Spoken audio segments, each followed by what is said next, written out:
સ્વામિનારાયણ હરે, સ્વામિનારાયણ હરે. તારીખ આજે 4 માર્ચ 2025 અને આજથી આપણે એક નવા શાસ્ત્રની શરૂઆત કરીએ છીએ. સંપ્રદાયનું જે તત્વજ્ઞાન કહેવાય, ભગવાન શ્રી હરિએ 100મા શ્લોકમાં શિક્ષાપત્રીમાં જે સંપ્રદાયના તત્વજ્ઞાન વિશે વાત કરેલી છે. તો ભાઈ, આધ્યાત્મિક શાસ્ત્ર આપણા કયા છે?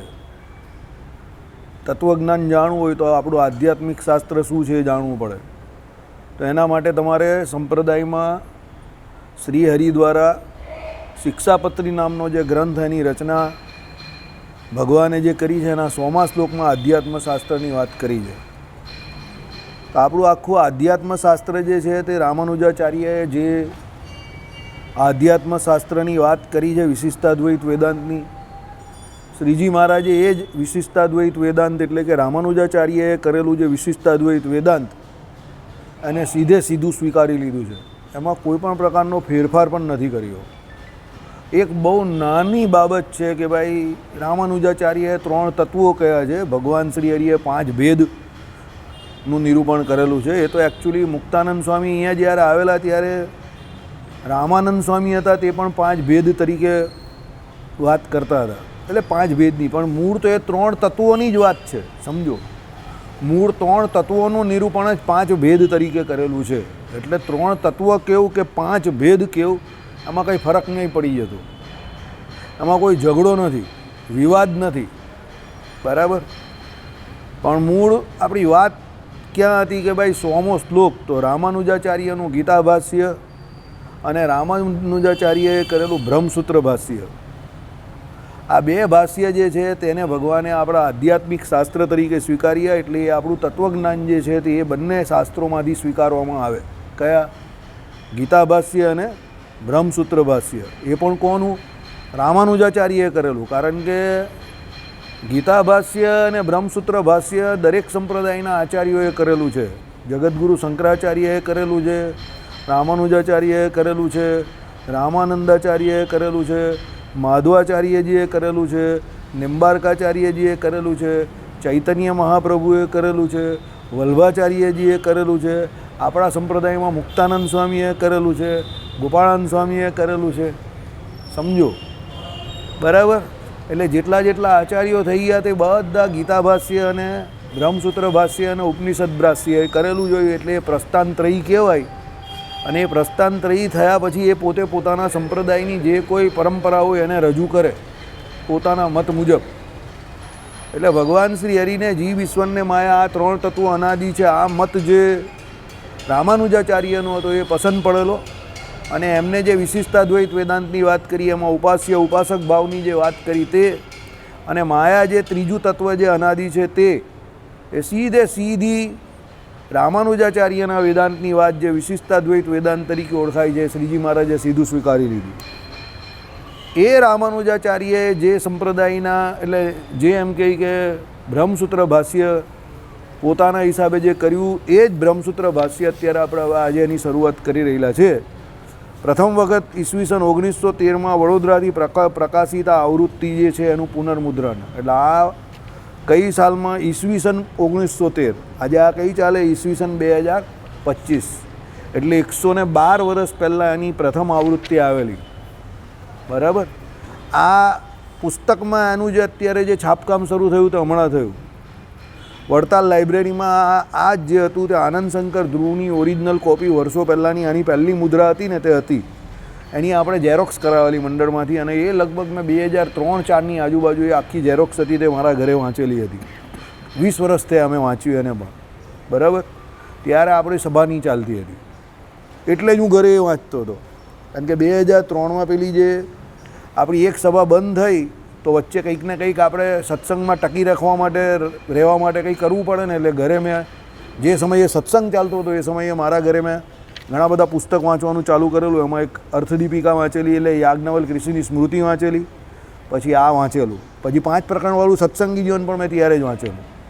પછી એ 2006 પછી આપણી વ્યવસ્થિત પછી સભા ચાલુ થઈ ગઈ. એટલે 3 વર્ષ વચ્ચે જે વેકેન્ટ પીરિયડ હતો એમાં આ બધું મેં વાંચેલું હતું, બરાબર. પણ ત્યારે જે મેં વાંચેલું ત્યારે એ ઝેરોક્સ કોપી હતી. આ પછી અત્યારે જે છે તે ગાંધીનગરથી જે બહાર પડ્યું તે જ છે આ. એટલે હવે તો આ સીધું પ્રાપ્ત થઈ ગયું. બરાબર.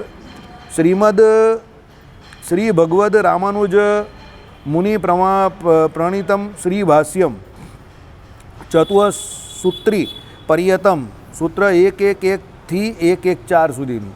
બરાબર. આ બધા સૂત્રના નંબર આવે અંદર. આ સૂત્ર શું છે એ તમારે સમજવાના છે. એ સૂત્ર આપણે લખશું એના માટે પેલું બોર્ડ જે છે તે અહીંયા લગાવવામાં આવશે. પેલા ભાઈ અત્યારે સાફ કરવા ગયા છે. કારણ કે આ આખું જે બ્રહ્મસૂત્ર ભાષ્ય જે છે તે શું છે તો વ્યાસજીએ કરેલા સૂત્રો છે. સમજો, વ્યાસજીએ કરેલા સૂત્રો છે. એક બબ્બે લાઈનના સૂત્રો છે. તે સૂત્રો કોના માટે છે તો જીવાત્માના મોક્ષ માટેના છે. અને એ સૂત્રો બહુ અનુક્રમથી એમણે વદ્ધ કરેલા છે. એક સૂત્રો જે છે ને એ બધા બહુ સરસ છે, જીવનમાં ઉતારવા જેવા છે. હવે એ વ્યાસજીએ કરેલા સૂત્રો ઉપર આ બધા મોટા મોટા આચાર્યોએ પોતાનું ભાષ્ય કરેલું છે. જગતગુરુ શંકરાચાર્ય, રામાનુજાચાર્ય, રામાનંદાચાર્ય, જેની મેં હમણાં ચર્ચા કરીને એવા આપણા સંપ્રદાયમાં પણ ગોપાળાનંદ સ્વામી, મુક્તાનંદ સ્વામી બધાએ કરેલું છે. એટલે એ સૂત્ર બહુ મહત્ત્વના છે. સમજો, મૂળ શાસ્ત્ર જે છે તે આ વ્યાસજીએ રચેલું જ છે. વ્યાસજીનું સૂત્ર છે, વ્યાસસૂત્ર. પણ એની ઉપર રામાનુજાચાર્યએ જે ભાષ્ય કરેલું છે જે આપણે માનીએ છીએ એટલે આપણે એ ચલાવીએ છીએ. તો બંનેને પેલા કરીમને ટોક્કરને છૂટા પાડી દે એ તો પુટિનને, અને આ તો બંને પુટિનને પેલાની એમ છે. બંને ઉલકાવો, ડરકાને ઉલકાવો. ઉલકો. ચલો, હવે બ્રહ્મસૂત્ર ઉપર શ્રી રામાનુજાચાર્યએ કરેલા ભાષ્યનું ઉપોદ્ઘાત અને ટિપ્પણી સહિતનું ગુજરાતી ભાષાંતર. બરાબર. મૂળ ભાષાંતર કરતા જે છે તે શ્રી આનંદશંકર બાપુભાઈ ધ્રુવ. આ બરોડાના એક બહુ મોટા વિદ્વાન હતા. આનંદશંકર ધ્રુવ બહુ જૂના વિદ્વાન હતા. એટલે આજથી 150 વર્ષ પહેલાંના વિદ્વાન હતા. બરાબર. અને એમણે આ તે સમય પર છપાવેલું હતું. નૌતમ સ્વામીએ મને આપેલું. આજથી લગભગ 98-99ની સાલમાં અમને મંડળમાં નૌતમ સ્વામીએ આપેલું. વડતાલની લાઇબ્રેરીમાં લઈ ગયેલા અને ત્યાં અમે જોયેલું. પછી અમે એ તો આપે નહીં, પણ નૌતમ સ્વામીએ કહ્યું કે તમે લઈ જાઓ, પાછું આપી જવાની જવાબદારી. પછી ઝેરોક્સ કરાવેલી આપણે અને પછી પાછું ત્યાં મૂકેલું. ત્યારે પ્રાપ્ય નહીં હતું. ત્યારે આ ભાષ્ય જે હતું તે પ્રાપ્ય જ ન હતું. પછી આ તો અત્યારે છપાયું એટલે પ્રાપ્ય થઈ ગયું. બરાબર.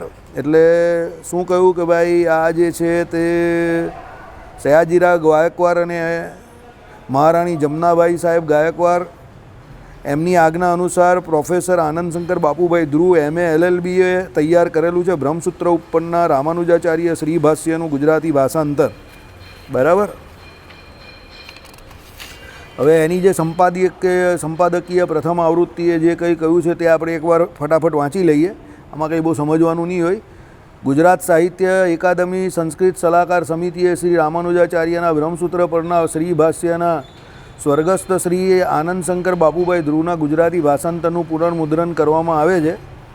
આ બધાના નામ લખેલા છે. આ આપણે ખાસ છે નહીં કામનું. બરાબર. માનીને જેવું છે તેવું છે લખેલું. જોડણીને આને તેને બધું ઠીક છે. ચાલો, આ કંઈ આપણે કામનું નથી. પુસ્તકના પ્રકાશ રાજા સંસ્કૃત એકાદમીમાંથી આ બહાર પડેલું છે. આગળ વધીએ. સુધારેલી દ્વિતીય આવૃત્તિએ પણ એ જ છે કે ભાઈ પ્રથમ આવૃત્તિ હિન્દુ વેદ ધર્મ નામનો ગ્રંથ પણ આ એકાદમીએ પ્રકાશિત કરી દીધો છે. તેની માગ સર્વત્ર જે શિક્ષક ઉપયોગી છે. ચાલો, જવા દો. આ પણ કંઈ કામનું નથી. આનંદશંકર બાપુએ શ્રી ભાષ્યમના ગુજરાતી અનુવાદનું વ્યવસ્થિત રીતે મૂળ સંસ્કૃત ગ્રંથ ઉમેરીને તે વખતના સંસ્કૃત સાહિત્ય એકાદમીના અધ્યક્ષ ગૌતમ પટેલે સંપાદન કરી આપ્યું હતું. તે પ્રકાશન 1995માં કરવામાં આવ્યું હતું. વિદ્વાનો, અધ્યાપકો, વિદ્યાર્થીઓમાં આ પુસ્તકની ખૂબ માંગ હોવાથી તરત જ સુધારા વધારા સાથેનું પુનર્મુદ્રણ પણ કરવામાં આવ્યું હતું. શ્રી ભાષ્યમના પ્રથમ ગ્રંથનું યથાતથ પુનર્મુદ્રણ કરતાં આનંદની લાગણી અનુભવું છું. ચાલો, હર્ષદભાઈ ત્રિવેદી, શ્રી ત્રિવેદી છે. હવે પ્રસ્તાવના શ્રીમત શું છે તે સાંભળો ભાઈ. 5000ની આ ને તેને આ ઉપરથી નામે ભાષ્ય કરી છે ગુજરાતીમાં રકમમાંથી. ચાલો, બ્રહ્મસૂત્ર ઉપર આચાર્યોએ ભાષ્ય લખ્યા છે. શ્રી રામાનુજાચાર્યનું ભાષ્ય અપૂર્વ છે અને તે વિશિષ્ટાદ્વૈત મતને અનુસરીને લખાયેલું છે. બરાબર. એ આપણે હમણાં તમને મેં જે વાત કરી એ પ્રમાણે ભાષ્ય કરનાર રામાનુજાચાર્ય છે અને આ વિશિષ્ટાદ્વૈત વેદાંત પ્રમાણે લખેલું છે. મુંબઈ યુનિવર્સિટીની BA તેમજ તેથી ચડતી પરીક્ષાના પણ થોડા વખતથી શ્રી શંકર ભાષ્યની માફક શ્રી રામાનુજ ભાષ્ય જે શ્રી ભાષ્ય ના નામથી પ્રસિદ્ધ છે તેનો અભ્યાસ આવશ્યક ઠરાવવામાં આવ્યો છે. તેથી આશા છે કે પ્રોફેસર આનંદ શંકર બાપુભાઈ ધ્રુવ જેવા સમર્થ વિદ્વાનના હાથે તૈયાર થયેલો આ ભાષાંતર ઉપયોગી અને આદરણીય થશે. વેદાંતનો અભ્યાસ કરનારાઓને જ આ પુસ્તક ઉપયોગી થવાનું છે. આ વેદાંત જે ભણતા હોય એના માટે કામનું છે. એટલે તમારે જો વેદાંતી બનવું હોય તો રોજ આવજો, તમારું લેવલ જે છે તે અપગ્રેડ થશે. સમજો બરાબર. જો જીવનમાં બધા અલગ અલગ લાઈન ઉપર ચાલતા હોય. અમુક માણસ એવી રીતે ચાલતા હોય કે ભાઈ પહેલાં બધું કેવું કે બધી બહુ વધારે પડતી તૈયારી કરે અને પછી કોઈ જગ્યા પર કામ કરવા ધીરે ધીરે જાય. મારું એવું નથી. હું એવું વિચારું કે કામમાં કૂદી પડવાનું, કામ જ કામ શીખવાડે. તમે એવું વધારે તૈયારી કરવા જાઓ ને તો પછી તમને એકાદ બે જગ્યા પર નિષ્ફળતા મળે એટલે તમે ડરી જાઓ ને કામ બંધ કરી નાખો. એના કરતાં કૂદી જવાનું. સમજો, કામ જ કામ શીખવાડે, બીજું કોઈ શીખવાડી નહીં શકતું. એટલે જ્યારે મેં પ્રથમ વખત વાંચવાનું શરૂ કરેલું ત્યારે પણ આમ જ શરૂ કરી નાખેલું. સમજો, અને અત્યારે પણ શરૂ કરું છું તો આમ જ કરી નાખું છું. અને ગીતા ભાષ્ય પણ શરૂ કર્યું તો આમ જ શરૂ કરેલું. ભૂમિકા પણ શરૂ કરેલી તો ભગવાનની દયાથી આમ જ શરૂ કરેલી. એના પહેલાં આધ્યાત્મિક તત્વાખ્યાનમ કે શિક્ષાપત્રી પણ આમ જ શરૂ કરેલી આપણે, અને સત્સંગી જીવન પણ આમ જ શરૂ કરેલું. કામ જ કામને શીખવે. ભગવાનનું નામ દઈને કૂદી પડવાનું, ભગવાનને કહેવાનું કે તમારી જે કોઈ ઈચ્છા હોય એ પ્રમાણે કૂદી પડ્યા. આમાં આપણી પહેલાં ઈચ્છા ગીતા ભાષ્યને રોજ આ લેવાનું હતું, જે રવિવારે ચલાવીએ ને. પણ પછી પેલા 2-4 હરિભક્તો જે આ સાંભળે છે ને એ લોકોની એવી ઈચ્છા હતી કે તમે વારે વારે આ શ્રી ભાષ્યની વાત કરો છો ને તો જીવનમાં શ્રી ભાષ્યની કથા તો કંઈ સાંભળવાની મળવાની નથી. એટલે તમે એક કામ કરો, પહેલાં શ્રી ભાષ્ય લઈ લો.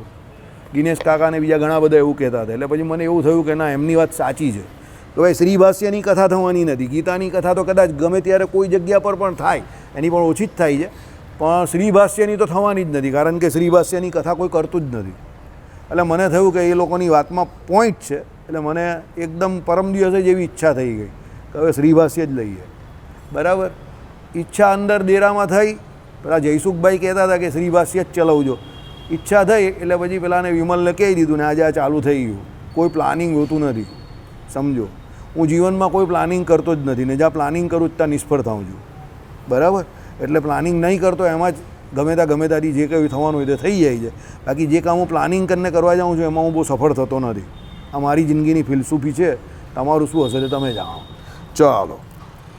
તેથી ચડતી પરીક્ષામાં પણ થોડા વખતથી શંકર ભાષ્યની માફક. બરાબર. એટલે આમાં શું છે, પહેલાંના સમયમાં જગતગુરુ શંકરાચાર્યનું શંકર ભાષ્ય જે ખરું ને તે વેદાંત માટે બહુ ઉપયોગી વિષય હતો અને એ ફરજિયાત હતું. પછી ધીરે ધીરે રામાનુજ ભાષ્ય પણ થયું. એમ અત્યારે આપણાવાળાએ સ્વામિનારાયણ વેદાંત ના ઘુસાડી દીધું. સમજો, એટલે લેવાવાળા એ નથી લઈ શકતા. બરાબર. હવે અત્યારે તો પણ આપણાવાળા જે ભણવા જાય ને, વેદાંત ભણવા જાય તેને બધું રામાનુજાચાર્યનું પણ કે ભાઈ આનું પણ કે પછી આ શુદ્ધાદ્વૈત મત કે દ્વૈતાદ્વૈત કે દ્વૈત કે અદ્વૈત એ બધું ભણવું તો પડે જ. સમજો, કારણ કે એ બધું કોર્સમાં આવે. બરાબર. પણ પછી પેલો આપણું જે હોય તે વધારે વિશેષપણે ગ્રહણ કરે એમ. પણ પેલું બધું પણ ભણવું તો પડે. શુદ્ધાદ્વૈત પણ એ લોકોને ભણાવવામાં આવે જ છે. કારણ કે અહીંયા MTB આર્ટ્સ કોલેજ જે ખરી ને એમાં હું વિશિષ્ટાદ્વૈત માટે ગયો હતો 2015-16માં. તો એમના પ્રોફેસરે મને રિક્વેસ્ટ કરેલી કે તમે જે પ્રમાણે વિશિષ્ટાદ્વૈત અહીંયા ચલવું એ પ્રમાણે તમે શુદ્ધાદ્વૈત ચલવી શકો. એટલે શુદ્ધાદ્વૈત પણ એ લોકો ભણાવે તો છે જ. બરાબર. કારણ કે ત્યાં વિશિષ્ટાદ્વૈત એ લોકોની પુસ્તકમાં પણ વિશિષ્ટાદ્વૈત હતું જ ને, બરાબર જ હતું.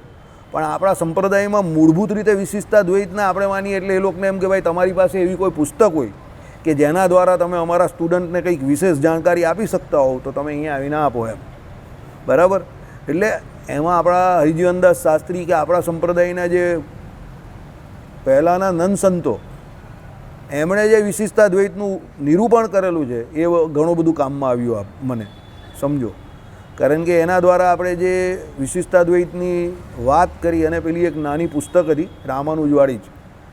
એ કઈ પુસ્તક હતી? એ એમની પરંપરાગત ગુરુ પરંપરાની આખી રામાનુજ સંપ્રદાયની હતી. નાથ મુનિને બધાનું જે હતી ને તે કયું શું નામ છે એનું? લક્ષ્મીજીથી શરૂઆત થઈ જ ને એમની ગુરુ પરંપરા. એક બહુ નાની પુસ્તક હતી. એ પુસ્તક મને બહુ કામમાં આવેલી. સમજો, કારણ કે મૂળભૂત તો રામાનુજનું જ છે ને. આમાં પણ જોજો બધું રામાનુજથી જ શરૂ થશે. બરાબર.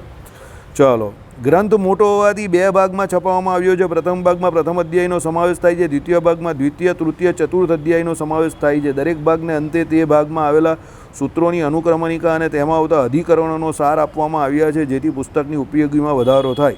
એમ માસાની વિદ્યા અધિકારી. બરાબર. આ ગ્રંથ મૂળ મોટો ગ્રંથ છે, એટલે એમ કહી કે બે ભાગમાં એને છાપવામાં આવેલો છે. પહેલા ભાગમાં પ્રથમ અધ્યાય છે, બીજા ભાગમાં પ્રથમ અને દ્વિતીય, અને પેલામાં દ્વિતીય ભાગમાં દ્વિતીય, તૃતીય અને ચતુર્થ, એમ 4 અધ્યાય પૂરા કરવામાં આવશે. હવે ઉપોદ્ઘાત. આ મહાન ગ્રંથ જે શ્રીમદ મહારાજા સયાજીરાવ ગાયકવાડના ઉદાર આશ્ચર્યથી ગુજરાતી વાચક આગળ રજૂ કરી રહ્યો છું, એના કરતાં શ્રી રામાનુજાચાર્ય એક તત્વદર્શી મહાત્મા છે. રામાનુજાચાર્ય લક્ષ્મણજીનો અવતાર હતા. શેષજી આપણે જે કહીએ ને, રામચંદ્ર ભગવાનના નાના ભાઈ જે લક્ષ્મણજી, બરાબર, એ શેષજીનો અવતાર. શેષજી કોણ? તો ભગવાન જે શેષ સૈયા પર સૂઈ ગયેલા છે ને, એટલે બેઠેલા છે, તે જે શેષ ફણા ખરા ને, સહસ્ત્ર શેષ સાઈ, તો એ શેષજીનો અવતાર કોણ હતા? તો રામાનુજાચાર્ય હતા, લક્ષ્મણજી હતા, બળદેવજી હતા, બલરામજી જે ભગવાનના ભાઈ હતા ને, શ્રી કૃષ્ણ ભગવાનના, તે એ જ રામાનુજાચાર્ય તરીકે આવેલા.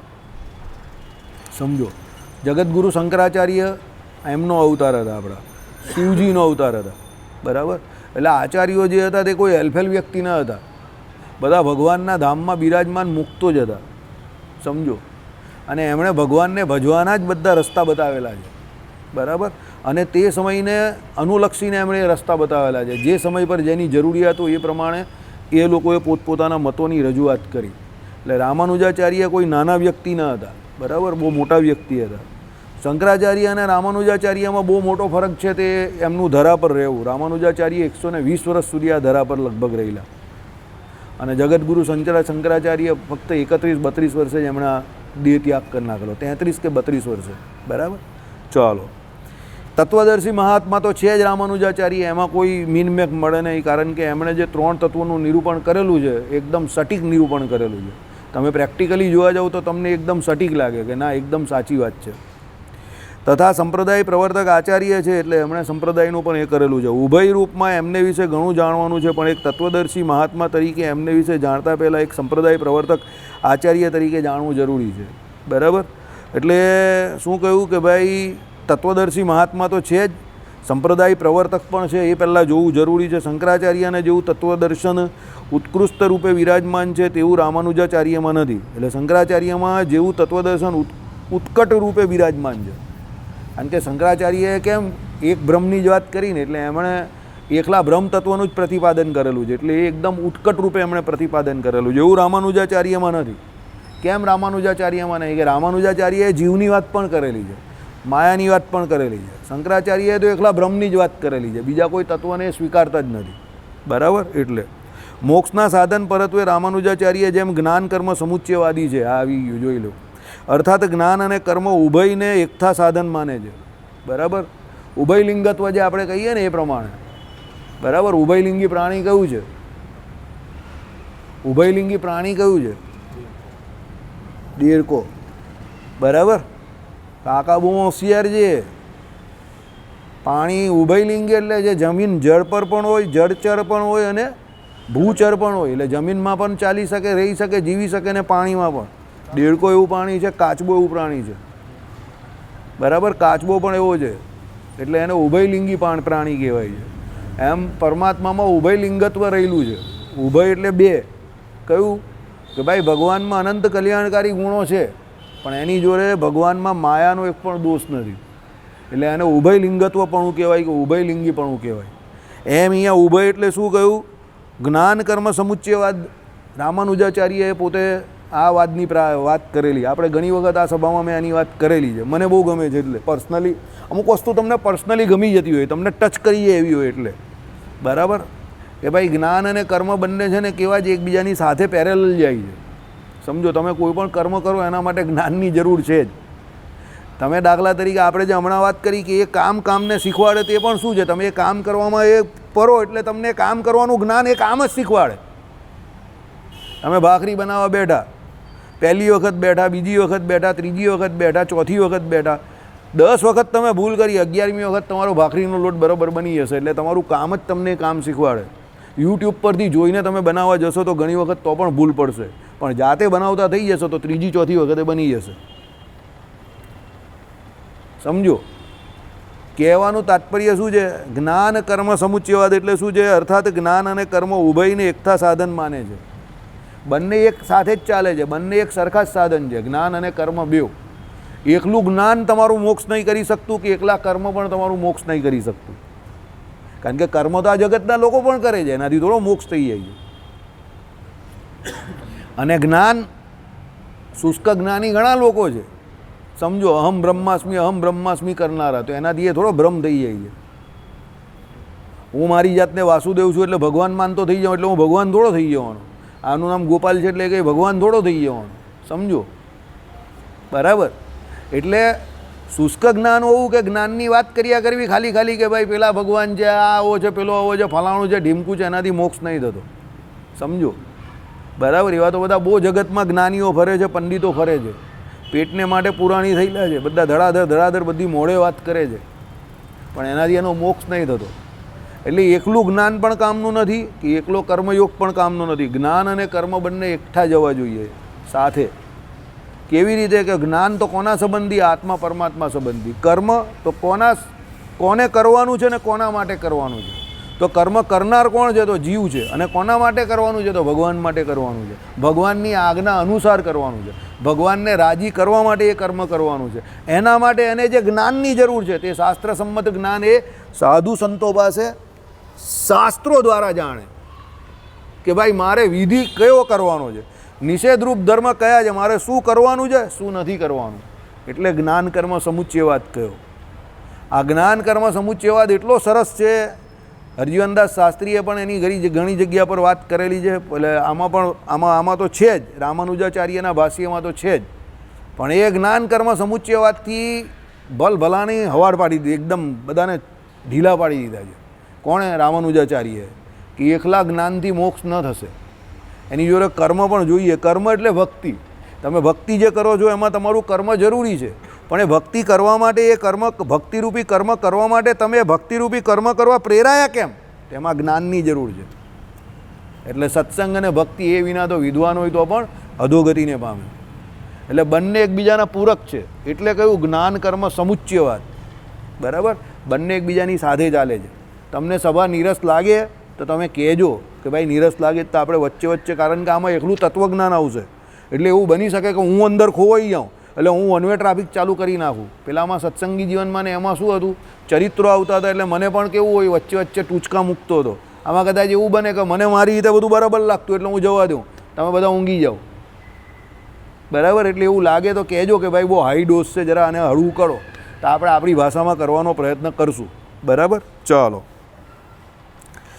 તે જ પ્રમાણે એમના આત્મામાં પણ જ્ઞાન અને કર્મ યાને તત્વદર્શન અને સંપ્રદાય એકતા ભળેલા નજરે પડે છે. કોના આત્મામાં? રામાનુજાચાર્યના. બંને જ્ઞાન અને કર્મ બેઉ જોવા મળે છે. હોય મોટા પુરુષમાં બંને હોય જ. સમજજો, જ્ઞાન અને કર્મ બેઉ હોય તો જ એ મોટો પુરુષ મોટો માણસ બને. બાકી એકલું જ્ઞાન હોય ને બેઠો બેઠો ચોપડા ફારિયા કરતો હોય કે બેઠો બેઠો બધું મોઢે બોલતો હોય અને કર્મ ન કરતો હોય તો એનાથી એ શ્રેષ્ઠ વ્યક્તિ ન બની શકે. અને ગમે તેમ કર્મ કરતો હોય, એફેઝાડ કર્મ કરતો હોય, વિચાર્યા વિના કર્મ કરતો હોય તો he can become a terrorist but not a soldier. Soldier અને ટેરરિસ્ટમાં આ જ ફેર છે. સોલ્જરની જે ગોળી છે, બુલેટ જે છે તે આંધળી નથી, એને ખબર છે એ શું કરી રહેલો છે. ટેરરિસ્ટની ગોળી આંધળી છે, એને ખાલી જાન લેવાનું કામ કરવાનું છે. કેટલા મરે છે, કાં મળે છે, એનું કંઈ બગાડ્યું નથી, એ કંઈ જોતો જ નથી. અરે દાદા દાદા કરીને ગોળી ચલાવવાની બસ. એટલે એની બુલેટ જે છે તે બ્લાઇન્ડ છે, આંધળી છે. સોલ્જરની બુલેટ આંધળી નથી, એને ખબર છે એનું ટાર્ગેટ છે કે મારે આને મારવાનો છે અને એ એને જ મારશે, આજુબાજુવાળાને ઈજા ન કરશે. સમજજો. એટલે જ્ઞાન અને કર્મ બંને જરૂરી છે. એટલે અહીંયા શંકરાચાર્યની જેમ રામાનુજાચાર્યમાં આ બંને જોવા મળે છે. શું? જ્ઞાન અને કર્મ બેઉ. એ જ પ્રમાણે એમના જીવનમાં શું છે? તત્વદર્શન અને સંપ્રદાય એકતા ભળેલા નજરે જોવા મળે છે. સંપ્રદાય પણ એમણે જે શ્રી સંપ્રદાયની સ્થાપના કરી તે, અને તત્વદર્શન જીવ ઈશ્વરને માયા 3 તત્વનું એમણે જે નિરૂપણ કર્યું તે એ બંને એમનામાં દેખાય છે. એ રીતે જોતા આ બંને રૂપ એમનામાં સમતોલ છે એમ કહી શકાય. કારણ કે સંપ્રદાય માટે એમને અતિ આગ્રહ છે તો તત્વદર્શનને કરેલી સેવા પણ એમને જેવી તેવી નથી. સંપ્રદાય માટે તો હવે એમણે એમના સંપ્રદાયની રચના કરી જે અત્યાર સુધી ચાલુ જ છે, એટલે એમણે એમના સંપ્રદાય માટે જે કર્યું એ તો દેખાય જ છે, એટલે એના મૂળ ઊંડા છે. સમજો, એ વાત આજે 1000 વર્ષ પછી પણ તમે જોઈ શકો છો. તો 1000 વર્ષ પછી પણ એ સંપ્રદાય ચાલતો હોય અત્યારે, એટલે એમણે એમના સંપ્રદાય માટે સારું કામ કર્યું છે એ ખબર પડે. બીજી વાત તમે કહ્યું કે તત્વદર્શનની વાત, તો તત્વદર્શનને કરેલી સેવા પણ એમની જેવી તેવી નથી. કારણ કે એમણે જે 3 તત્વોનું નિરૂપણ કર્યું તે આજે પણ બીજા જે કોઈ જે છે તે જીવ ઈશ્વરને માયા 3 તત્વને જો કોઈ સીધા સ્વીકારે છે, સમજો, તો કોઈ ઇનડાયરેક્ટ કહે છે, બરાબર. પણ છેલ્લે છેલ્લે બધાએ એટલી વાત તો સ્વીકારવી પડે કે ભજનારો જે છે તે તો જીવ જ છે. હવે તો ઘણા બધા એવું માનતા પણ થઈ ગયા છે કે ભાઈ જીવ ભજન કરીને પણ ભગવાન નહીં થઈ શકતો. સમજો, સમાન ધર્મી યોગ ઘણા બધા સંપ્રદાયના લોકો હવે નથી માનતા.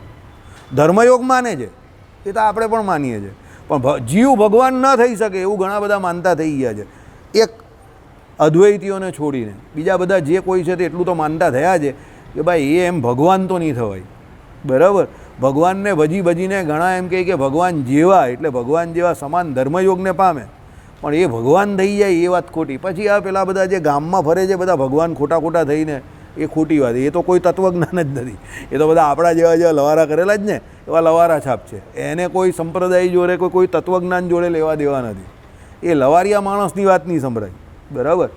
જે હકીકતમાં તત્વજ્ઞાનને જાણનારા છે, જે તત્વોને જાણનારા છે, એટલા તો એટલું સમજીને બેઠા જ છે કે ના ભાઈ, પરમાત્મા કોઈ એવું તત્વ છે કે જેનું ભજન આપણે કરવાનું છે, સમજો. અને આપણો મોક્ષ કરવા માટે એ ભગવાનની આપણે જરૂર છે, એ ભગવાનને કોઈની જરૂર નથી. જે સમજુ લોકો છે એવું તો એ માને જ છે. એટલે બધા ભજન કરતા થઈ ગયા છે અત્યારે, કોઈ પણ હોય, બધાને એટલી ખબર પડી ગઈ કે ભજન વગર ઉદ્ધાર નથી. અને ભજન કોનું? તો ભગવાનનું. એ બધાને ખબર પડી ગઈ છે, સમજી જાઓ. એ નિંબાર્કવાળો હોય તો એ પણ ભજન કરતા તમને દેખાશે. હવે તો શંકરાચાર્યવાળા પણ ભજન કરતા થઈ ગયા છે. આ લોકો તો બહુ સારું ભજન કરે છે, શુદ્ધાદ્વૈતવાળા. એ લોકો તો ભજનમાં તો છે જ. આ એ લોકોનો મત જે હશે તે પણ ભજન બધા કરતા થઈ ગયા છે. અને ભજન કોનું કરે છે? તો ભગવાનનું કરે છે, સમજો. અને જે સમજ્યું છે તે કોઈ દિવસ પોતાનું ભજન નહીં કરાવતા. અને જે પોતે ભગવાન બનીને પોતાનું ભજન કરાવવાના ચક્કરમાં છે તે બધા જેલમાં ચાલ્યા ગયા છે. હવે તમે સમજાવું જે કહેવા માગું જ તે. એટલે ભગવાન બનવાના ચક્કરમાં પડવાનું નથી. અનાદિકાળથી ભગવાન કોણ છે? કોઈ એક જ ભગવાન છે. અને એ ભગવાનની પણ કોઈ બીજી ઝેરોક્સ કોપી બીજા ભગવાન તરીકે નથી. એ પોતાના જેવું બીજું રૂપ જે છે તે પોતાના સંકલ્પ દ્વારા દેવતા છે, પશુ છે, તિર્યક છે કે કોઈ પણ યોનિમાં પ્રકટ કરી શકે છે, અને પ્રકટ કરે પણ છે. અને જે આપણે પ્રાપ્ત થાય પણ છે, સમજો, ભક્તોને. પણ ભગવાન જેવા તો એક ભગવાન એક જ છે. બીજો ભગવાન આ અનંતકોટી બ્રહ્માંડમાં બીજો કોઈ નથી. અને એવું ઘણા બધા લોકો હવે માનતા થયા છે, અને એનું ભજન જાહેરમાં કરતા થયા છે. અંદર જે માનતા હોય તે એને લાગે કે આપણે નહીં જોવાનું. પણ બહાર બધા રામકૃષ્ણ ગોવિંદ કે હરિ કે બધાની ધૂન બોલાવતા થયા છે, એટલી મને ખબર પડે જાહેરમાં, બરાબર. એટલે કહેવાનું તાત્પર્ય શું છે? જો એ રામકૃષ્ણ ગોવિંદની કે એની જે કોઈ ધૂન બોલાવતા હશે તે એટલી વાત તો નક્કી થઈ ગઈ ને કે એ પોતે પોતાની ધૂન નહીં બોલાવતો, એટલે પોતે ભગવાન નથી. ભલે એ સાધન અવસ્થામાં બોલાવતો હશે કે સાદી અવસ્થામાં પહોંચવા માટે બોલાવતો હશે, જે હશે તે એ એના મતની વાત કે એની પર્સનલ વાત છે, એમાં આપણે નહીં પડવું. પણ રામકૃષ્ણ ગોવિંદની ધૂન બોલાવે છે એટલે એટલી વાત નક્કી થઈ ગઈ કે રામકૃષ્ણ ગોવિંદ એનાથી જુદા છે. આઈડિયા આવી ગયા તો જ એની ધૂન બોલાવે ને, સમજો. હું જે કહું છું એમાં સમજ પડે જ કે બાઉન્સર જાય છે, સમજ પડે છે? આમાં બાઉન્સર જશે, બેઠો બેઠો ઊંઘતો નહીં પાછો આંખ ખોલીને. આમાં કંઈ રસ પડવા હોય એવું બહુ ઓછું છે. આમાં તત્વજ્ઞાન આવે એટલે રસ ઓછો પડે તમને, પણ જાણવાનું બધું આમાં જ હશે. અને બીજી વાત તમને એ કહી દઉં, પેલું કે એવી વાત છે, આ સભામાં ન ચાલશે તો કોઈ જગ્યા પર નહીં ચાલવાનું. શ્રીભાષ્ય કોઈ ચલાવવાનું નથી, સમજો. એટલે તમારે શીખવું પડશે તો અહીંયાથી શીખવું પડશે, મારે બી શીખવું પડશે તો અહીંયાથી જ શીખવું પડશે, બરાબર. ચલો. તથાપિ એકંદરે વિચારતા હું એમનામાં તત્વદાન કરતા સંપ્રદાયને જ આગળ મૂકું છું. કારણ કે યમવૈશ વૃણુતે તેન લભ્યસ્ત તસ્યેશ આત્મા વિવૃણુતે તેનું સ્વમ. તે શ્રુતિને આધારે જ્ઞાન માટે પણ એ પરમાત્માના અનુગ્રહને અને એ અનુગ્રહ માટે સંપ્રદાયના સેવનને આવશ્યક ગણે છે. બહુ સાચી વાત છે. જ્ઞાન માટે શું જોઈએ? પરમાત્માનો અનુગ્રહ જોઈએ. પરમાત્માની કૃપા વિના પરમાત્મા સંબંધી જ્ઞાન થાય નહીં, નથી જ થતું. સાધુ બન્યા પછી નહીં થતું તો સમજો, બોલવું ન જોઈએ. જો જ્ઞાન થયું હોય ને તો આવા બધા લવારા ના કરે માણસ, બરાબર? અને લવારા કરતો હોય તો એને જ્ઞાન નહીં થયું હોય. ને આટલો બધો સંપ્રદાય જે બદનામ થાય જ ને તે બદનામ નહીં થાય, સમજો. કોઈ સ્થિર વ્યક્તિ આવી રીતે કોઈ જગ્યા પર બેસીને આવા બેફામ લવારા ના કરે તો જ્ઞાની વ્યક્તિ એટલે સ્થિર વ્યક્તિ કહેવાય. તે લવારા ના કરે આવા ખોટા ખોટા, બરાબર? એટલે જ્ઞાન નહીં થયું. પણ આ પછી પેલી વાત જેવું જ છે. અજ્ઞાન જ્યારે પણ તમારી પર હાવી થાય છે ત્યારે એ જ્ઞાનની ઓઠ લઈને જ થાય છે. તમને એવું જ થઈ જાય કે હું જ જ્ઞાની, હું જ બધું જાણું છું. અને આ જ સૌથી મોટું અજ્ઞાન છે કે હું બધું જાણું છું ને હું જે જાણું એ જ સાચું. જ્યાં વિચારોની આપલે બંધ થઈ ગઈ, જ્યાં સામેવાળાને સમજવાનો પ્રયત્ન બંધ થઈ ગયો, સામેવાળાને સમજવાનો સાંભળવાનો પ્રયત્ન જ બંધ થઈ ગયો કે અહમ સર્વસ્વમ થઈ ગયું કે હું જ બધી રીતે સાચો અને મને બધી ખબર છે, ત્યાં સમજી લેવાનું ગરબડ ચાલુ. ત્યાં પછી એની અધોગતિ ચાલુ થઈ જાય, બરાબર? એટલે જ્ઞાની વ્યક્તિ કોઈ દિવસ વિવેકહીન હોઈ ન શકે. અને જે વિવેકહીન છે તે જ્ઞાની નથી, બરાબર? એટલે શું કહ્યું અહીંયા? શ્રુતિના આધારે જ્ઞાન માટે પણ પરમાત્માના અનુગ્રહને, એના માટે ભગવાનનો અનુગ્રહ બહુ જરૂરી છે. એમને એમ કોઈને જ્ઞાન ન થાય, બરાબર?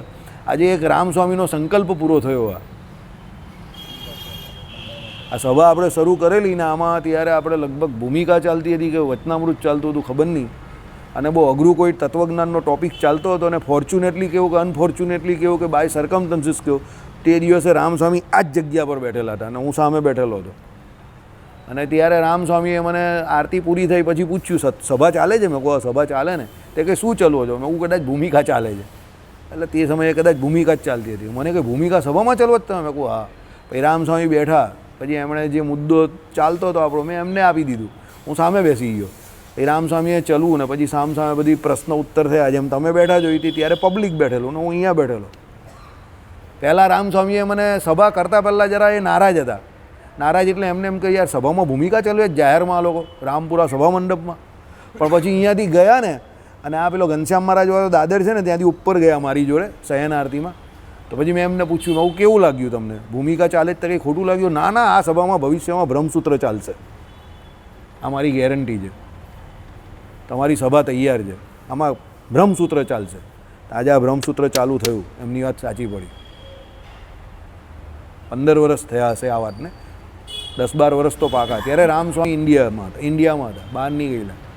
એમણે ત્યારે કહેલું મને કે તમારી સભામાં બ્રહ્મસૂત્ર ચાલશે વન ડે. આજે આ બ્રહ્મસૂત્ર ચાલુ થયું, મને આજે એમની યાદ આવી. સમજો, બરાબર? સાધુ એટલે સાધુ હોય, એ નજર પારખું હોય, એમને ખબર હોય કે કોણ કયા લેવલ પર કઈ સભા જઈ શકે છે, કયા લેવલનો કયો વ્યક્તિ છે. એ નજર પારખું હોય, એની એ નજર હોય કે ભાઈ આ એ ત્યારે જ બોલેલા કે આ સભામાં તમારી બ્રહ્મસૂત્ર ચાલશે. તમારા જે કોઈ એમ કહે કે સત્સંગીઓ અત્યારે તો એમાંથી કદાચ એક પણ સત્સંગી નથી. આ ભગત હતા કદાચ ત્યારે એ સભામાં, આ ભગત હતા, આ હતો ને હું હતો, અમે 3 જણા હતા, બાકી કોઈ નથી અત્યારે એ સભામાં. ભગુ કાકા હતા અને એમનું કુટુંબ હતું, ધરમસિંહ ભગત હતા એ સભામાં.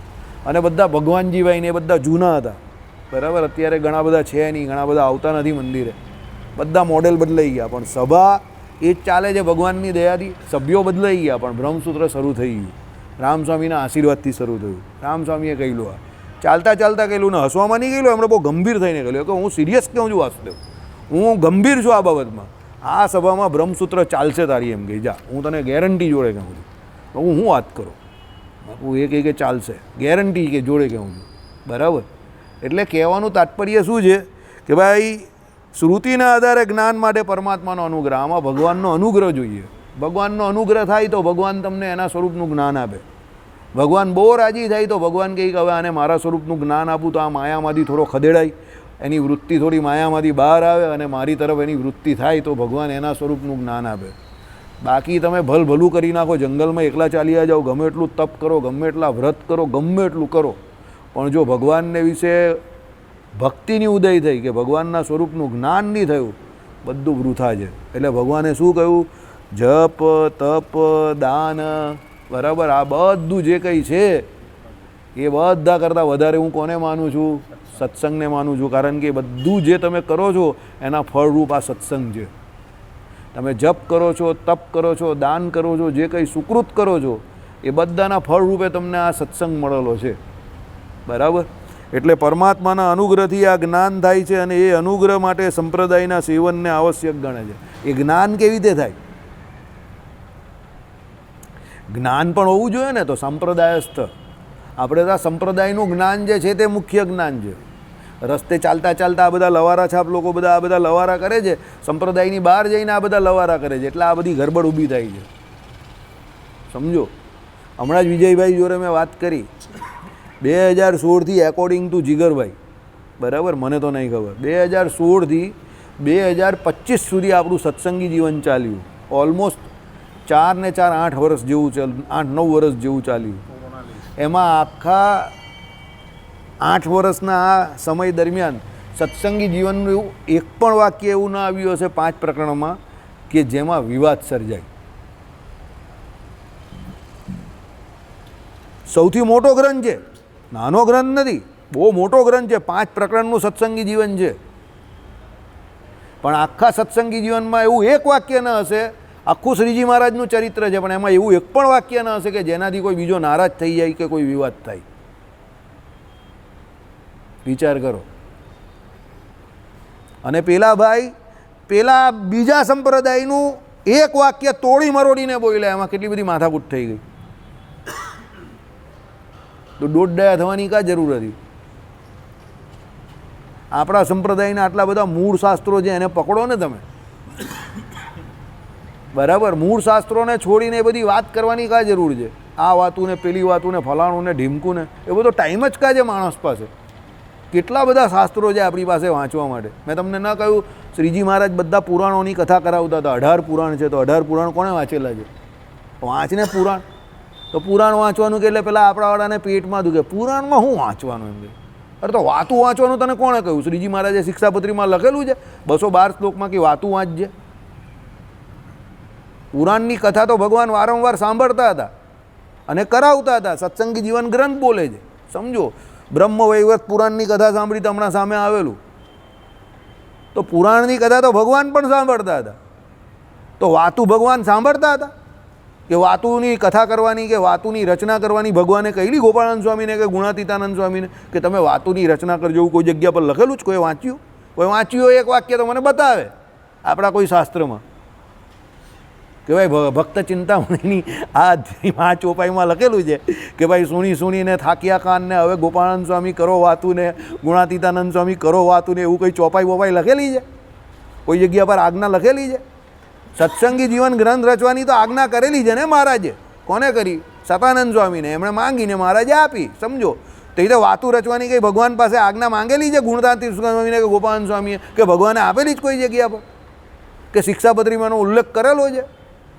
તો પછી તું યાર મોડું બોલાવે કે ભાઈ પુરાણની વાત નહીં. 18 પુરાણ વાંચવા માટે એ જે 8 સત્શાસ્ત્ર તો પહેલાં જુઓ.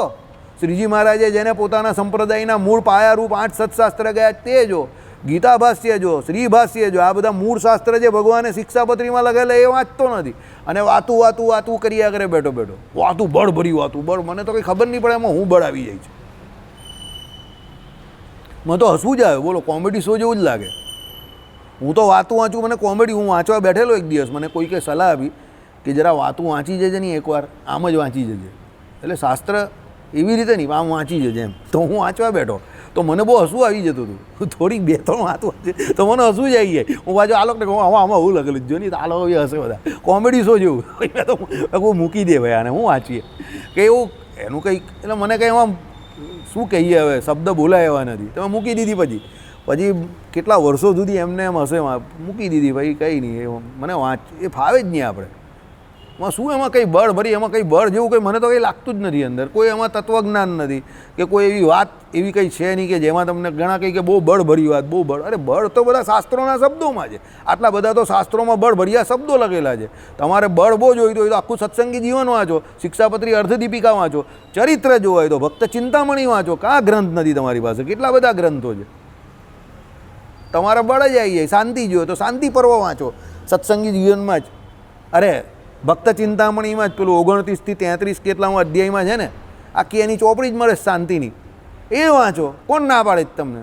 સંપ્રદાયમાં આટલા બધા તો રસ્તા છે, બરાબર. તમે અવળે રસ્તે જાઓ ને પછી સંપ્રદાયને બદનામ કરો, હરિભક્તોને બિચારાને બદનામ કરો, બધાને લોકોને જવાબ આપવાના. મારા જેવાને એક તો કંટાળો આવતો હોય, આળસ આવતી હોય, અડધા સમાચાર જોઉં, અડધા ન જોઉં. પેલી ટ્યુબ, અરે આમાં યુટ્યુબનું પેલું એ આવે અંદર, એ પણ મને જોવાનો ત્રાસ લાગે. હું આ પાછા આવી ગયા યાર, બહુ ત્રાસ લાગે. હવે આપણું વાળું આ બધું આવે છે ને લોકો બધી ટીકા કરે ને સમાચારમાં, આ પાછા આવી ગયા યાર, એ આમ એ થઈ જાય અંદર. એમાં હું દર મહિને આ લોકો નવું નવું બધું ધતિંગ લઈને આવી જાય છે. કોઈ બીજું કામ જ નહીં આ લોકો પાસે. ચાલો છોડો.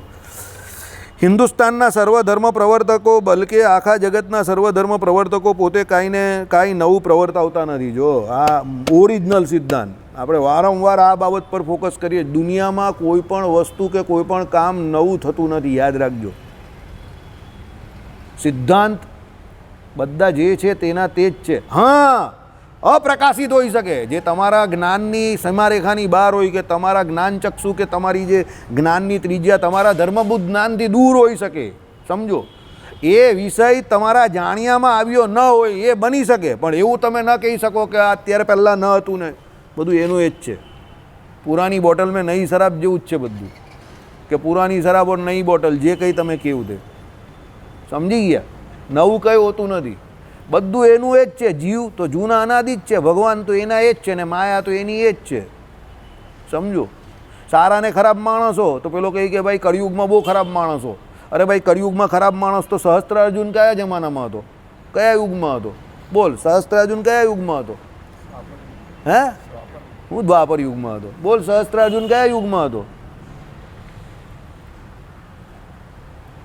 ઊંઘ્યા ઘરે બેઠો બેઠો. બોલ જય, સહસ્ત્રાર્જુન કયા યુગમાં થયેલો? હે, સતયુગ. સહસ્ત્રાર્જુનને કોની જોડે શત્રુતા થયેલી? કોની ગાય ચોરી ગયેલો? એ પરશુરામની કે એના બાપાની? પરશુરામના બાપા કોણ હતા? જમદગ્નિ. એના આશ્રમમાંથી ગાય ચોરી ગયેલો ને, એના માટે યુદ્ધ થયેલું ને. સમજો, એને હત્યા કરેલી ને જમદગ્નિની. તો એ કયા યુગમાં હતો? સતયુગમાં હતો ને. તો સતયુગમાં પણ એને લોભ વ્યાપ્યો, તો એણે કહ્યું ને, રાજા હોવા છતાં એણે ઋષિના ત્યાં આક્રમણ કર્યું અને ગાય ચોરી ગયો અને ઋષિની હત્યા કરી. બરાબર, આ બધું કર્યું ને એણે. સમજો, તો લોભ નામનો શત્રુ એને સતયુગમાં બી પીડેલો ને. તો સતયુગમાં બી એને લોભ તો થયો ને. સમજો ને, અત્યારે કળિયુગમાં છે આપણે, તો અત્યારે બી લોભ છે. તો લોભ કંઈ એવું જરૂરી નથી કે યુગ, એ તો જીવમાં હોય, આવે. લોભિયા તો ત્યારે પણ હોય લોકોને, અત્યારે પણ હોય. અત્યારે થોડા વધારે લોકો એવા હોય. એટલે જીવ ત્યારે પણ હતા અને અત્યારે પણ છે. ત્યારે બી પરશુરામ રૂપે ભગવાન આવેલા અને એના લોભની સાથે એને જ હણી નાખ્યો, એના પુત્રે સહિત, એની સેનાએ સહિત. સમજી જાઓ, અત્યારે પણ એ ભગવાન છે. ત્યારે પણ ખરાબ માણસ હતા અને અત્યારે બી ખરાબ માણસ છે. ત્યારે બી સારા માણસ હતા, અત્યારે બી સારા માણસ છે. પર્સન્ટેજ વેરીઝ, એ તમને પર્સન્ટેજમાં ફેરફાર હોય થોડો. સમજો, બરાબર. એટલે સંપ્રદાય જે કોઈ છે તે શું છે? આખા જગતના ધર્મ પ્રવર્તકો કોઈ પણ જે છે તે કાંઈ નવું પ્રવર્તાવતા નથી, કંઈ નવું થતું નથી. બધા વેદોમાંથી જે કોઈ શ્રુતિ હોય એમાંથી પોતપોતાના મતો કે સંપ્રદાયોનું સ્થાપન કરે અને તો જ એને માન્ય રાખવામાં આવે. કારણ કે કોઈ પણ સંપ્રદાય હોય, મૂળભૂત વ્યાસજીના વચનને વળગીને રહે તો એને માન્યતા મળે સંપ્રદાય તરીકે. વ્યાસજીના વચનને નહીં વળગેલો હોય તો જય સ્વામી નારાયણ, પછી તો એ તો બધા ગામે ગામ બધા બહુ થઈ ગયા. સમજી ગયા મારી વાત? એટલે સંપ્રદાય પણ કંઈ નવું નહીં કહેતા. સંપ્રદાય શું છે? જે સંપ્રદાય એ ભગવાનને ભજવાની, ભગવાનને મેળવવાની ફિલોસોફી કહી છે. સંપ્રદાય ભગવાન નથી, યાદ રાખજો. મનીષભાઈ, ગુડ મોર્નિંગ. બોલ ગુડ મોર્નિંગ 2 વાર, પાછો 2 વાર બોલ. હા, તને કેમ કહ્યું ગુડ મોર્નિંગ ખબર છે ને? કેમ કહ્યું બોલો? હજુ અહીંયા બેસી ગયો પણ હજુ લાઇટ ચાલુ થઈ નથી, એટલે લાઇટ ચાલુ કરવા કહ્યું ગુડ મોર્નિંગ. સમજી ગયા? સંપ્રદાય ભગવાન નથી કોઈ પણ, યાદ રાખજો. સંપ્રદાય તમને ભગવાન બતાવી શકે. કોની રીતે? એ સંપ્રદાયનું જે તત્વજ્ઞાન હોય એ પ્રમાણે એ ભગવાનને એવી રીતે જણાવે કે ભાઈ ભગવાન આવા છે, અમે આવું માનીએ છીએ, તમને યોગ્ય લાગે તો અમારી જોડે જોડાઈ જાઓ કે ભાઈ આ ભગવાનને તમે ઓળખો અમારા તત્વજ્ઞાન પ્રમાણે. એટલે સંપ્રદાય તમને ભગવત દર્શન કરાવી શકે. કયું? પર ભગવત દર્શન એટલે શું? ભગવાનના સ્વરૂપની ઓળખાણ આપી શકે એમ. દર્શન એટલે હું અહીંયા દર્શન શાસ્ત્રની વાત કરું છું, જોવાની વાત નહીં કરતો. બધા દરેક સંપ્રદાયના અલગ અલગ દર્શન હોય ને એમ. દર્શન એટલે એની એ પરમાત્માના સ્વરૂપને પોતે પોતાના હિસાબે ઓળખાવે. કોના દ્વારા ઓળખાવે? તો શાસ્ત્રો દ્વારા. તો શાસ્ત્રો શું મેઇન શાસ્ત્ર કયું છે? તો વેદ, વ્યાસજીના કરેલા વચનો. એની ઉપરથી એ શું કરે? ભગવાનના સ્વરૂપને ઓળખાવાનો પ્રયત્ન કરે. અને એમાં એને જે ગમ્યું એ પ્રમાણેની શ્રુતિ લે. ભેદ શ્રુતિ લે, અભેદ શ્રુતિમાંથી કોઈ લે, કોઈ ઘટક શ્રુતિમાંથી લે. એ પ્રમાણે લઈને પોતાના સંપ્રદાયની રચના બતાવે અને એ પ્રમાણે એ પરમાત્મા તત્વને સમજાવવાનો પ્રયત્ન કરે. પછી એ સંપ્રદાય હોય તે જીવને પોતાને સમજાવવાનો પ્રયત્ન કરે. પછી એમાં ભગવાન અને જીવની વચ્ચે આવે કોણ? કોણ આવે જીવને ભગવાન વચ્ચે? માયા આવે. તે માયાને સમજાવવાનો પ્રયત્ન કરે. આ થયો સંપ્રદાય. એના સંપ્રદાયમાં જે કોઈ ગુરુ પરંપરા હોય એના પ્રમાણે એ સંપ્રદાય ચાલ્યા કરે. પછી એ ગાદી પર એ લોકો બેસે. જે કોઈ વલ્લભ સંપ્રદાય હોય તો એના આપણામાં ધર્મકુળ હોય તો એ એમ સમજો.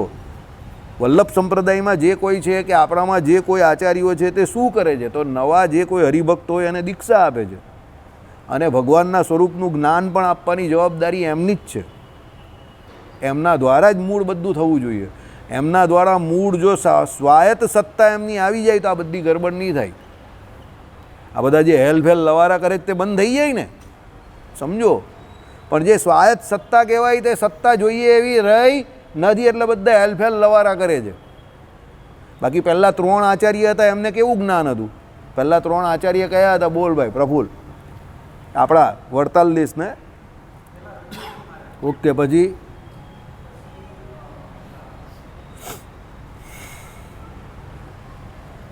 ચાલો પાસ. મનીષભાઈ બોલો. પહેલાં 3 આચાર્ય બોલો. પાસ. આગળ આવી જાઓ. જયપ્રાજી બોલ.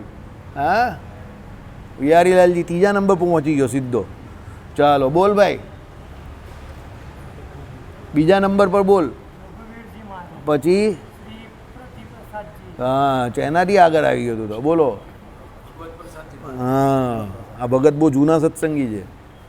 બરાબર. રઘુવીરજી મહારાજ, ભગવત પ્રસાદજી મહારાજ અને શ્રી વિહારીલાલજી મહારાજ, આ 3 આચાર્ય તો બહુ ધુરંધર હતા. શાસ્ત્રની દ્રષ્ટિએ, સંસ્કૃતની દ્રષ્ટિએ, તત્વજ્ઞાનની દ્રષ્ટિએ, બધી રીતે.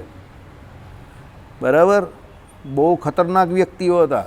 ખતરનાક એટલે શાસ્ત્રોની દ્રષ્ટિએ એમ બહુ જ્ઞાની હતા. 3 પહેલાં સમજો. વિહારીલાલજી મહારાજ સુધીના આપણા આચાર્યો એવા હતા કે કોઈ પણ સભામાં જાય તો સંસ્કૃતમાં એ લોકો જોરદાર શાસ્ત્રાર્થ કરી શકે એવા હતા. પાવરફુલ વ્યક્તિઓ, ટીકા બીકા બધું કરતા હતા. બરાબર.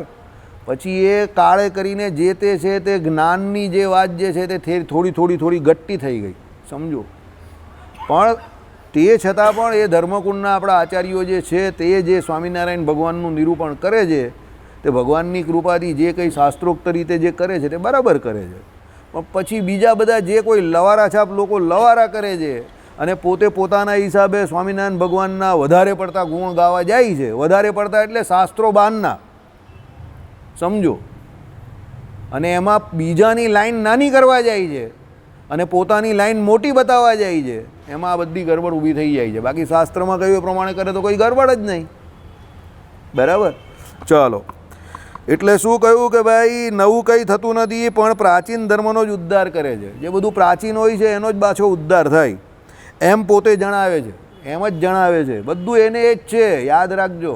કોઈ નવું નહીં કરતું, બધું એને એ જ ચાલે છે. બધા પોતપોતાના હિસાબે એનું પાછું નિરૂપણ કરે. બરાબર. એમ કહેવામાં તેઓનું નિરાભિમાનપણું કાંઈ કારણભૂત હોય, પણ તે જ સાથે પ્રાચીન ધર્મ જ્યારે જીવંત હતો ત્યારે એનો આત્મા કેવો હતો એ એમની જ્વલંત પ્રતિભાને જેવું પ્રત્યક્ષ દેખાય છે તેવું એ ધર્મની મૃતક દશામાં અન્ય જનોની નિસ્તેજ દ્રષ્ટિને ન દેખાય એ સંભવ પણ ધ્યાનમાં રાખવા જેવો છે. સમજવા જેવી વાત છે. 2 પ્રકારના માણસ હોય. એક એવા પ્રકારનો બ્રિલિયન્ટ વિદ્યાર્થી હોય કે એ બધી વસ્તુને જેવી છે તેવી તાત્વિક રીતે રજૂ કરે, અને બીજો એક એવો વ્યક્તિ છે જે મૃત દશામાં પહોંચી ગયો છે. સમજો, તો પેલો મૃત દશામાં જે પહોંચી ગયો તમે એને કંઈ પૂછો, અને પેલો તાત્વિક દ્રષ્ટિ એકદમ પાવરફુલ છે એને પૂછો, તો બંનેમાં જે ફરક કોઈ તે ફરક તો પડે ને, એની વાત કરેલી છે. એટલે શું કહ્યું તે સાંભળો.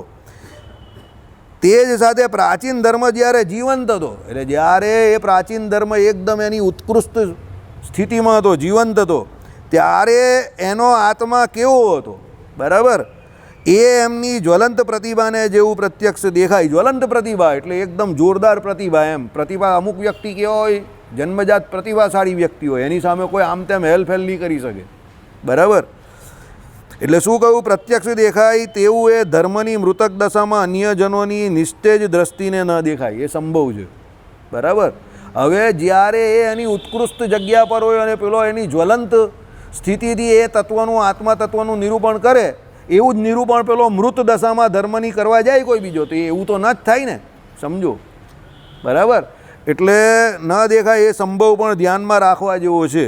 પણ રામાનુજાચાર્ય તો શંકરાચાર્ય વગેરે આચાર્યો કરતાં પણ વધારે નિકટ રીતે પોતાના પૂર્વજો જોડે જોડાયેલા રહે છે. રામાનુજાચાર્ય શું કહે છે કે ભાઈ એ પોતાના પૂર્વજો જોડે સૌથી વધારે જોડાયેલા આચાર્ય છે, કારણ કે આખી આમાં ગુરુ પરંપરા બતાવશે કે ભાઈ રામાનુજાચાર્ય જે છે તે હું સીધું બેઠું જ્ઞાન લઈ આવ્યા, ના એવું નહીં, એમની પણ આખી પરંપરા છે. અને એ ગુરુ પરંપરાગત જ્ઞાનનો જ મહિમા છે સનાતન સંસ્કૃતિમાં. સમજો, આપણે ત્યાં પણ ગુરુ પરંપરાગત જ્ઞાન છે. સંપ્રદાય એટલે ગુરુ પરંપરા, અને ગુરુ પરંપરા કેમ કામની છે, તો જ્ઞાન માટે જ કામની છે સૌથી વધારે. દીક્ષા કેમ આપવામાં આવે છે, તો જ્ઞાન તમને પ્રાપ્ત થાય એટલે દીક્ષા આપવામાં આવે છે. તમને ઘણી બધી જે કોઈ ક્રિયાઓ જે છે એનો અધિકાર પ્રાપ્ત થાય. મહારાજ શ્રી જે મંત્ર આપે છે, મંત્ર જપવાનો અધિકાર તમને ક્યારે મળે? હે, ક્યારે મળે? દીક્ષા લે પછી જ મળે ને એ અધિકાર. તો દીક્ષા લેવ તમે, એ પહેલાં વર્તમાન ધારો, પછી દીક્ષા ગ્રહણ કરો સંપ્રદાયની, પછી તમને મંત્ર જપવાનો અધિકાર મળે.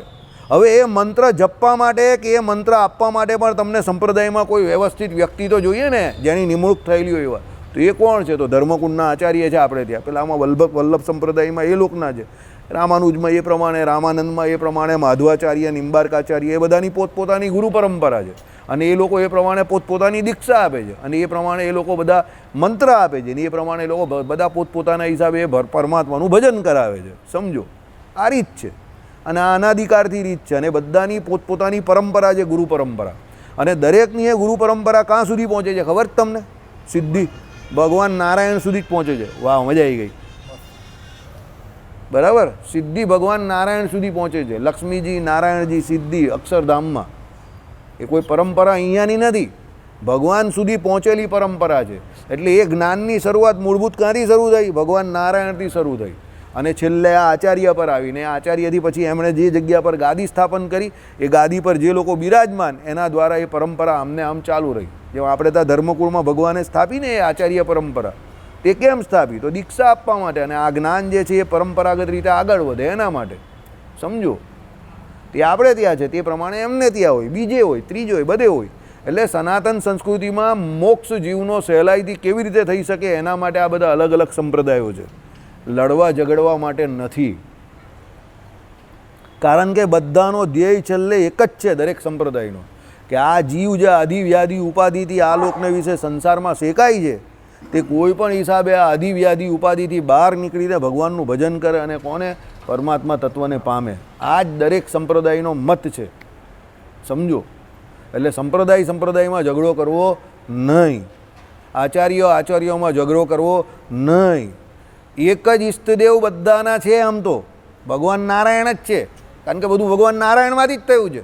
એના રૂપ અલગ અલગ છે, એને ભજવાની રીત અલગ અલગ છે. તો એ પરમાત્મા તત્વ એક જ છે. એટલે એ પરમાત્મા તત્વના જુદા જુદા રૂપ એ જોઈને ઝઘડો કરવો નહીં કે આ નાના, આ મોટા, એ બધું એ ભગવાનનો ધ્રોહ છે. ભગવાનના સ્વરૂપની ઓળખાણ નહીં થઈ એટલે એ ઝઘડો કરે છે. તમે એક સ્વરૂપને, ભગવાનના એક બાજુના રૂપને જોવો છો, પેલો બીજાને, પેલો ત્રીજો ત્રીજાને, કારણ કે હરિ અનંતા, હરિકથા અનંતા એવી વાત છે. એટલે જે હિસાબે જોઈ રહેલો જે હિસાબે એનું નિરૂપણ કરે છે, પણ એમાં ઝઘડો કરવાની કોઈ જરૂર નથી. બધાનો ધ્યેય શું છે? એ જીવને ભગવાન સુધી પહોંચાડવાનો, જેનો શુદ્ધ પ્રામાણિક રીતે પ્રયત્ન છે હું એની વાત કરું છું. આ પ્રામાણિક સંપ્રદાયની વાત છે. પેલા બધા અત્યારવાળા પેલા જે બધા છે ને આ પપ્પા મમ્મીવાળા ને બધું કોણ છે બધા એ બધા એવું નહીં. આ હું ઓરિજિનલ સંપ્રદાયોની વાત કરું છું. સુખડી ને જા એ બધું જે કંઈ હોય ધબ્બા ને એની વાત નહીં કરતો હું. આ ઓરિજિનલ સંપ્રદાયોની વાત કરું છું. જેટલા ઓરિજિનલ સંપ્રદાય છે તેની વાત છે. બરાબર. ચાલો. શ્રીપતિમ શ્રીધરમ સર્વદેવેશ્વરમ ભક્તિ